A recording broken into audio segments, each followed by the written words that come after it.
This week, I played 5 games that reminded me exactly why I fell in love with indie games in the first place. When I play these games, I am not just enjoying them as a player. I am also looking under the hood, thinking about the design decisions, the tools, the mechanics. And trust me, that makes some of what I saw this week even more impressive.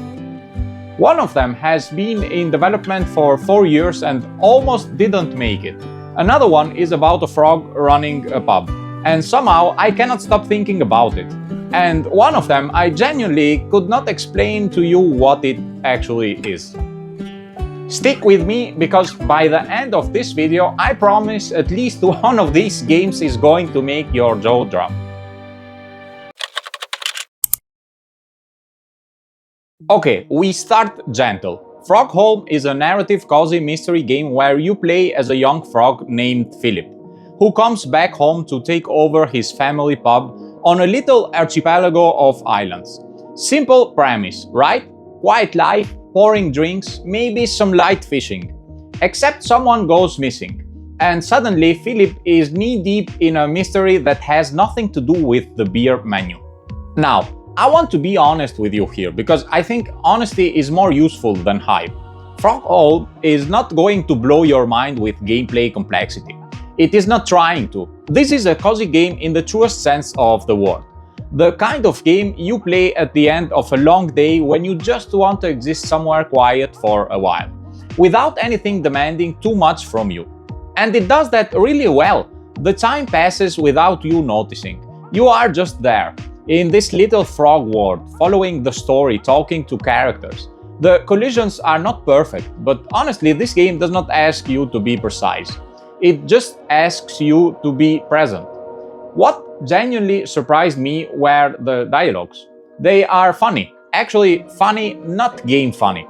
There is a real comedic voice in the writing.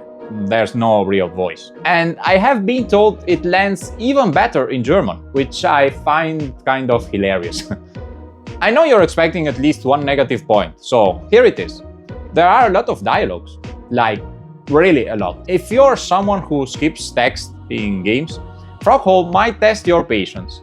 But if you're someone who actually read everything, you are going to enjoy yourself.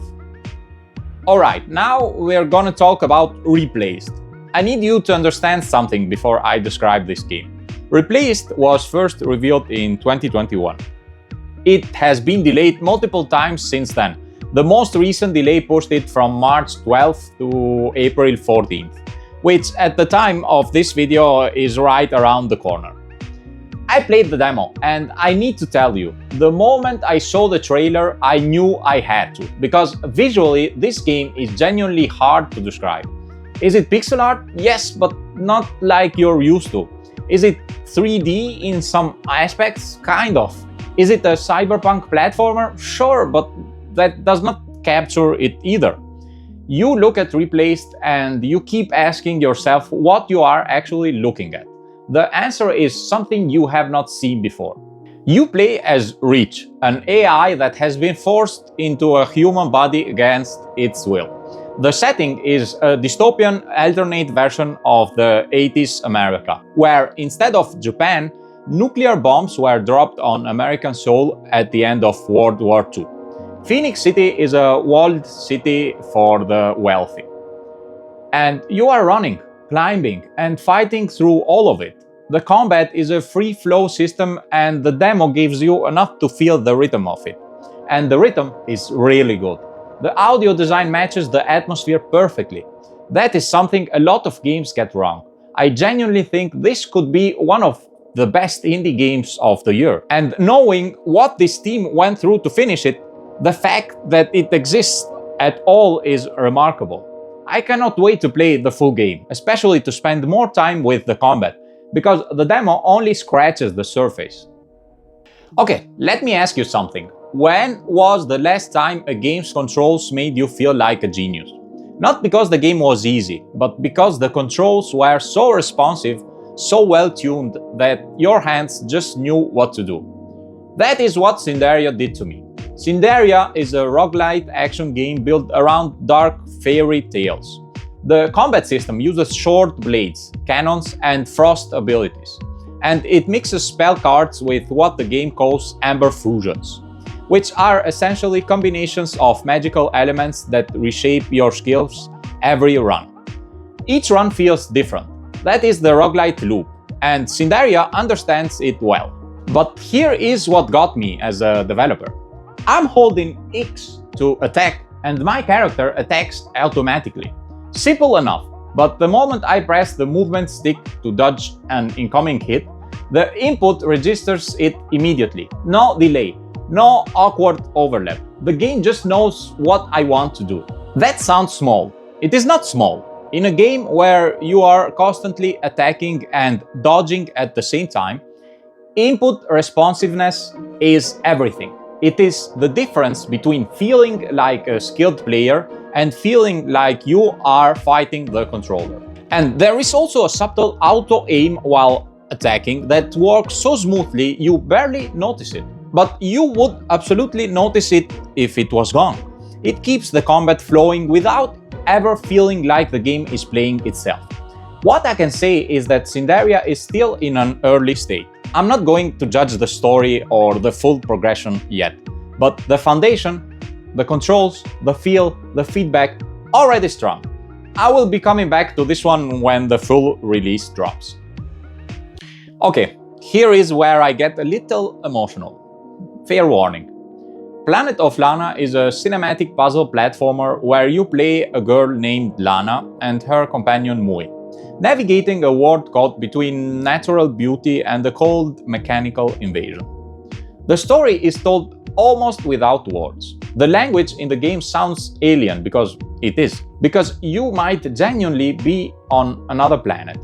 The art direction is stunning, and I mean that in the specific way a designer means it, not just as a compliment. The shading work in particular is exceptional. The way light falls, the way shadows layer, the silhouettes against backgrounds, it communicates mood without a single line of dialogue. That is hard to do. That is a skill. I could not help but think of Neva while playing this. Similar visual language, similar emotional bond between the player character and an animal companion. Whether that is a coincidence or influence, both games are beautiful, and the comparison is a compliment to both. Now, one honest note on Planet of Lana 1. There is a slight awkwardness in how the main character moves when walking. Something feels slightly off, like a subtle mismatch between the character's proportions and the pace of the animation. But the moment you start running, it disappears. Everything flows. So I suspect it is a deliberate choice, maybe related to how the character is animated at low speeds. But it is noticeable if you are paying attention. Planet of Lana 2 expands on everything. More mechanics, more interactions with Mui where you actually control him directly, and a bigger, deeper world to explore. The identity of the series is intact. You immediately know what this is and where you are. But the scope is larger and the improvements are clear. So here's my honest recommendation. Start with the first game. It has been out for a while and is very reasonably priced now. Play it, then move to the sequel. The team behind these games deserves the support, and experiencing them in order makes the emotional payoff of the second one hit harder. This is indie development at its most artistic. No compromises, just vision, executed beautifully. Now, how do I describe this game? I've been sitting here for a moment and I genuinely do not know where to start. So let me just tell you what happened. I loaded it up, I started playing, and every 30 seconds I was saying out loud, "This is silly, what?" And then I kept playing. I was laughing, confused, midly concerned, and completely unable to put it down. Go Groundshel is technically a puzzle adventure game about a groundhog girl who is trying to save her partner from a villain. But before she can do any of that, she needs to solve a more personal and pressing problem, which is finding a usable toilet. So that is the game. That is the premise. I refuse to review this game properly. I genuinely refuse. Any attempt to assign it a score or a verdict feels wrong and also slightly rude to whatever it is. What I will say is this: a game that makes you laugh, keeps you curious, and has no right to be as compelling as it is. That is a specific kind of indie magic. The kind that happens when someone makes something completely personal and strange without worrying about whether it fits a genre or a market. It is very easy to chase trends and try to make something commercially obvious. It is much harder to make something that is entirely its own thing and still somehow works. So, 5 games. A Frog Pub Mystery, a dystopian AI platformer built by a team that survived a war. A roguelite with some of the best input handling I have felt in years. A cinematic masterpiece in 2 parts. And an absolute enigma about a groundhog and a toilet.